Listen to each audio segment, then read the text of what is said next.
the way this works is whenever you hit a button, I categorize this out into 6 streams, this being the first, second, third, fourth, fifth, and sixth button you need to press in a row. So whenever you get the correct answer, it leads it off using these torches along this entire side. It'll lead it off into the stream. All of them activate a main stream that activates one of these pistons. I forget which. I think it's this one. No, this one. It activates, all of them activate this one, which will push out the block and will allow this to send the current up, which in turn will send it up here and allow all of the signals to continue forward. The right button, however, has an extra to it, so this first one should, or did I get I got it opposited, I think. I actually don't know. Yeah, I think I got it opposite, so that one's first. Whatever. So it'll send a signal out, and it'll send, get rid of this current after it'll push this block out, like immediately, one tick afterward. So it pulls it back in, and then, because I don't want it to do something like, if you were to push, or you were to be down on the line at like 5, this piston in all of them is pretty much the same placement, but only in different, like up and down or side to side, because of how the different numbers and where they come from just affect it. So they pretty much lock it from going from like 5 back to 2 instead of turning off, which would actually be a harder lock to figure out, in my opinion. However, on the 6th one, you can actually press any button. I could make it so that you had to press a single button just because you hit this. However, or just because I have it down here, it makes it so that it'll flash a signal instead, and it'll just flash the power out, turn all of these back off, and it'll send a signal down here, which is why it takes a little bit, and you're sitting there wondering, what happened? Did I mess up? It'll power the pistons. That's what initiates the fall, which you fall down this lovely tube that is a little bit ugly in its woolly nature. The final thing is the beginning of my castle. So you trip that.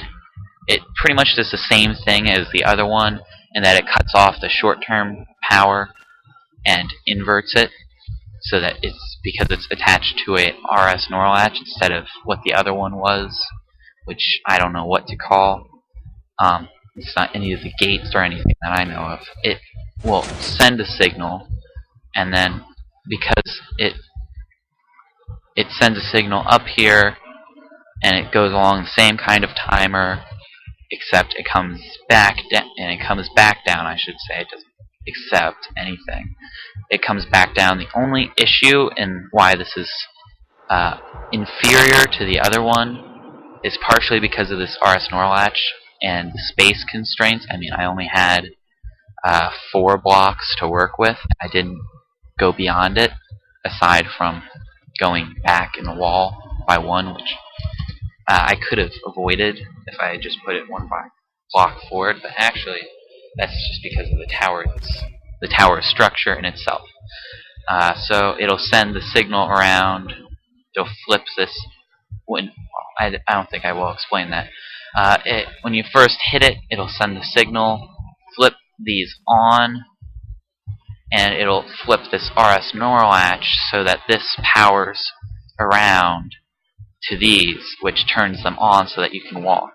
If only a minecart comes through, say, it'll just float down and be carried off to wherever you want.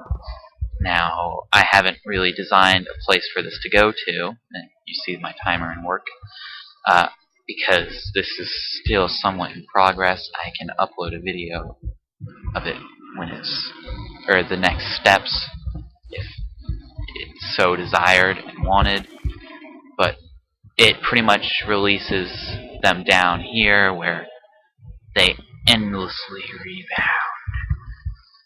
So once the timer goes around and off, or once the signal comes around here, and this is why it's inferior, because the signal is always going, or the signal turns on, and you pretty much have to wait for it to come back around and turn off again to be able to enter and have this work. So if you press it multiple times, you won't get the same response. So if a minecart came in, like a blank minecart came in after somebody, the minecart would still stick around for a little bit. But it wouldn't be that bad. However, I made this little market square and trapped my villagers. And the exit is just a simple style of thing. Originally, I was thinking that you had to come through and spit something out onto these to be able to come on and off, like a passport type of thing, which you would get from spawn if you were looking around in the chests underneath them. Another thing that I was going to do, and this is where my passport idea comes in, is that when you exit, you have your pressure plate there, but to get back in, you have to spit not one cube. You have to spit some sort of item onto it to be able to get in, and it's almost impossible to retrieve it. So, and that pretty much, I was planning on building a path out to the other village and doing something with that in itself. Beyond that, I made these towers, which is shown quite nicely in the building of it and my fixes and such. Pretty much the entire tower, which I should have done more with, really, thinking back, but the entire tower is just these stairs going down, and it just comes out onto these.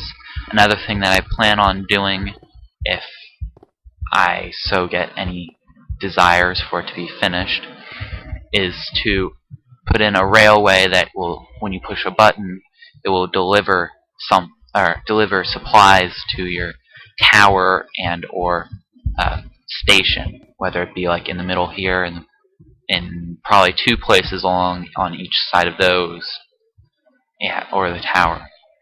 I could probably try and do some other defensive things like pouring lava out of the walls, because the interior of here is completely empty for reasons of redstoning and further development.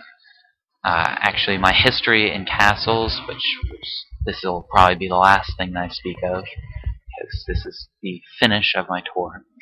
My history of castles, I built a double, like a castle facing a castle for me and my sister in a LAN world on cracked Minecraft. And yes, I know that's a horrible thing to do, but I have a legit Minecraft now, so my sister doesn't, so I laugh at her all the time. Yeah. But I built 2 castles, like the entire walls of castle, opposite facing each other, gates just like 50, 60 blocks apart, and then we set up, and then with the exact same space, the exact same constraints and such, we built up our castles. I ended up helping my sister in a lot of these things because she is clueless on redstone and doesn't even want to try. I can somewhat see where she's coming from, but when I get useful things like a automatic cart delivery and all of my lovely derps that happen with these sticky pistons failing me for reasons I have no idea why, I just really enjoy redstone, which is partially why I'm applying to Redcubed. As a whole, I've spent a lot of time on Drew's public server as thus far, and really I plan on spending quite a bit more time and just waiting until more stuff comes out. I've seen quite a few things, and what Minecraft is taking off as that I enjoy, so I'll probably be around for quite a while. Not completely sure whether videos or not. Probably, at least for quite a while, I'll make videos. I plan on starting some sort of uploading schedule at the time of this releasing. So look forward to more videos. Not going to ask for rate, subscribe. Actually, I would ask for ratings and such, but no, you don't have to like or subscribe if you don't want. But anyway, this is my entry to my contest, and that'll be all. Thank you. I hope you have a good evening.